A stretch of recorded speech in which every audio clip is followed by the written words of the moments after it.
بسم الله الرحمن الرحيم وإذا سمعوا ما أنزل إلى الرسول ترى أعينهم تفيض من الدمع مما عرفوا من الحق يقولون ربنا آمنا فاكتبنا مع الشاهدين وما لنا لا نؤمن بالله وما جاءنا من الحق ونطمع أن يدخلنا ربنا مع القوم الصالحين فأثابهم الله بما قالوا جنات تجري من تحتها الأنهار خالدين فيها وذلك جزاء المحسنين والذين كفروا وكذبوا بآياتنا أولئك أصحاب الجحيم يا أيها الذين آمنوا لا تحرموا طيبات ما أحل الله لكم ولا تعتدوا إن الله لا يحب المعتدين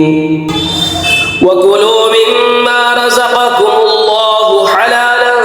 طيبا واتقوا الله الذي أنتم به مؤمنون لا يؤاخذكم الله باللغو في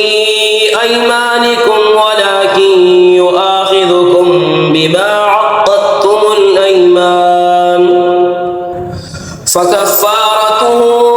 إطعام 10 مساكين من أوسط ما تطعمون أهليكم أو كسوتهم أو تحرير رقبة فمن لم يجد فصيام 3 أيام ذلك كفارة أيمانكم إذا حلفتم واحفظوا أيمانكم كذلك يبين الله لكم آياته لعلكم تشكرون يا أيها الذين آمنوا إنما الخمر والميسر والأنصاب والأزلام رجس من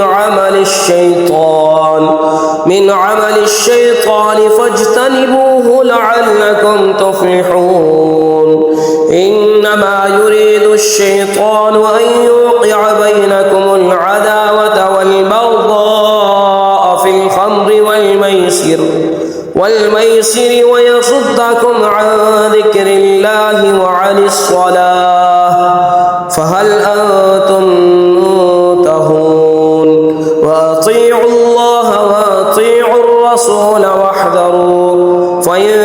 توليتم فاعلموا أنما على رسولنا البلاغ المبين ليس على الذين آمنوا وعملوا الصالحات جناح فيما طعموا إذا ما اتقوا وآمنوا